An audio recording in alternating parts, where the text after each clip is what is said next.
is Monday, April 19th, 2021, and you are tuned into DIRTRACKR Daily. I'm Justin Fiedler. On this Monday, we are getting you up to speed on a busy dirt racing weekend, including a win for Kyle Larson, a Lucas Points shakeup, USAC in Indiana, and more, so let's jump in. Back to last Thursday night at Virginia Motor Speedway, we had 4 all-star races over the weekend and 4 different winners, none of which were all-star regulars. Tony Stewart won Thursday after the tire issues for several drivers, including late leader Justin Peck.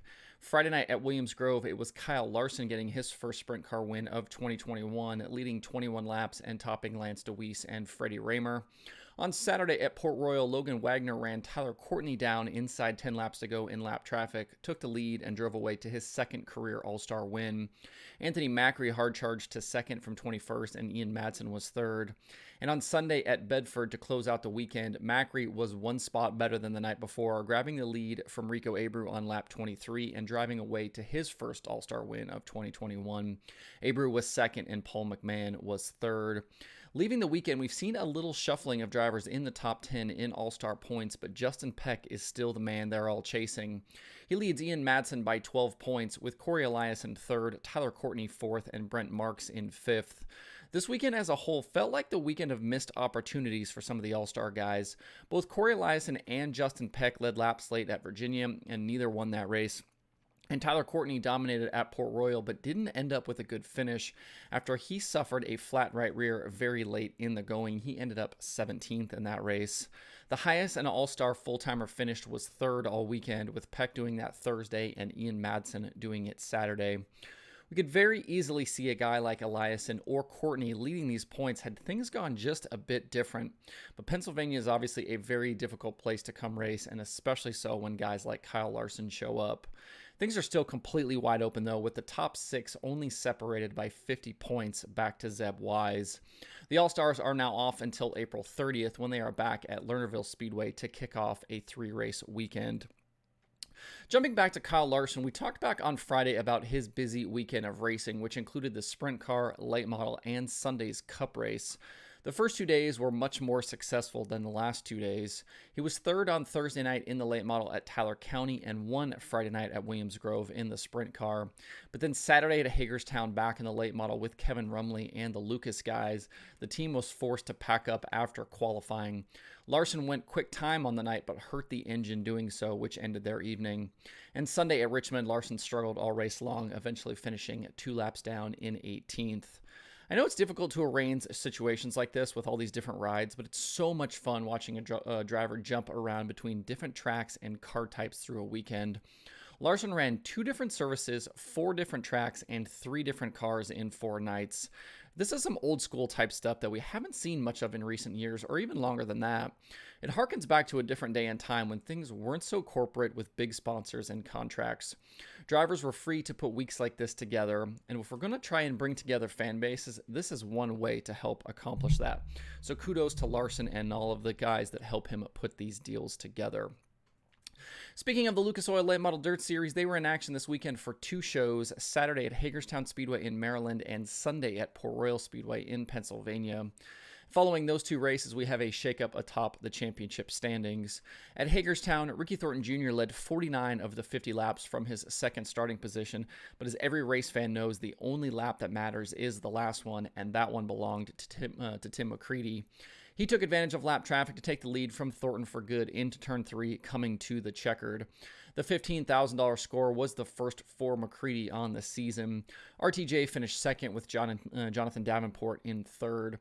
Sunday at Port Royal, it was all about Superman. Jonathan Davenport started on the pole and led all 40 laps to get his first win of 2021, topping Shane Clanton and Brandon Shepard. The win on Saturday plus a 9th on Sunday for McCreadie was good enough to see him now take the points lead from Hudson O'Neal. O'Neal's weekend finishes of 10th and 15th have dropped him 40 points back of McCreadie. Brandon Shepard, Devin Moran, and Kyle Bronson round out the top 5. Davenport has clawed his way to 7th in the standings with his strong weekend, but we still aren't sure whether he'll run the full schedule. He has run all 12 races up to this point. I felt, especially in recent weeks, like McCreadie might be the guy to beat this season with Lucas, even before he took the points lead, but that was just confirmed by what we saw Saturday and Sunday. Shepard will fall out at some point with his outlaw schedule, and beyond O'Neill, every other driver is at least 100 points behind McCreadie. And since finishing 15th at East Bay back on January 27th, McCreadie has 8 straight top 10 finishes, which includes 6 top 5s and a win.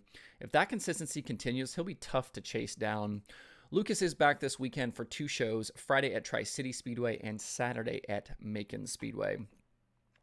USAC National Sprint Cars got 2 of their 3 shows in Indiana completed over the weekend, losing Sunday's race at Paragon to weather.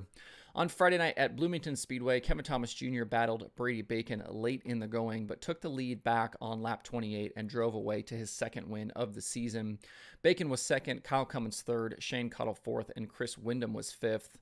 In 27 starts last year, KTJ had an average finish of 10.6 with no wins. In 5 races so far this year, he has an average finish of 6.8 and already 2 wins. It's been quite the turnaround, and he is once again a contender for the title. On Saturday night at Hobstadt, we had a hard-charging winner, which is always fun to watch. Kyle Cummins went 11th to the win, taking the lead from Jaden Rogers on lap 27, and he drove away to the victory. Rogers, Chase Stock, and Justin Grant and Brady Bacon were the rest of the top 5. It was the second straight win at Hobstadt for Cummins and 6th in his career. Leaving the weekend, Brady Bacon continues to lead the standings now by 15 markers over Justin Grant. KTJ is 3rd, Chris Windham 4th, and CJ Leary is 5th. Windham extended his top 10 streak now to 20 straight races. The USAC Sprint Cars continue their 2021 season this week with 4 shows in Pennsylvania, starting Thursday night at Grandview Speedway. With the World of Outlaws Sprint Car weekend washed out, several of those series regulars headed to Knoxville for their weekly opener. 4th starting Gio Scelzi led much of the feature, but the racing got really good right at the end. 14th starting Sheldon Hodenshield got a big run on the top through turns 1 and 2, and with lap traffic in front of Gio, Sheldon grabbed the lead into turn 3 and beat Gio back to the checkered for his first ever win at Knoxville. Gio finished 2nd, Austin McCarl 3rd, Sam Haverteep Jr. was 4th, and Davey Heskin was 5th. The field also included Aaron Reitzel, PPM, and Carson Macedo.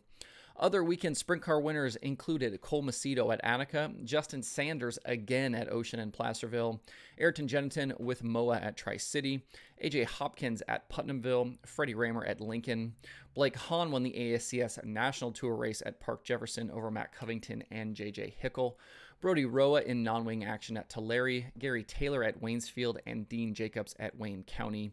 To see more from the open wheel weekend, check out tjslideways.com. With the MLRA at 34 Raceway, Jason Papich grabbed the 10,000 to win Slocum 50 over Tony Jackson Jr. and Garrett Alberson on Saturday. Other weekend late model winners included Brandon Overton at I-75 Raceway and Modoc Raceway, Josh Rice at Florence, Zach Dome at Ponderosa, and Jensen Ford at Smoky Mountain. For more from the late model weekend, visit dirtondirt.com. The only thing on the streaming schedule today is Flow Racing 24/7. To see the full daily streaming schedule with links to watch, visit dirttracker.com/watch tonight. That's it for the show today. Hope everybody has a good Monday. If you have thoughts about the topics on today's show, please leave them in the comments below or tweet at me. You can find DIRTRACKR Daily where you get podcasts, plus YouTube and Facebook. If you like what I'm doing, please subscribe and leave a review. You can email the show at info@dirttracker.com. I do check those every single day. You can follow DIRTRACKR on Twitter, Instagram, Facebook, and TikTok at DIRTRACKR. And you can check out the website for all kinds of cool dirt racing stuff by visiting dirttracker.com. Thanks everybody for tuning in. We'll see you tomorrow for more DIRTRACKR Daily.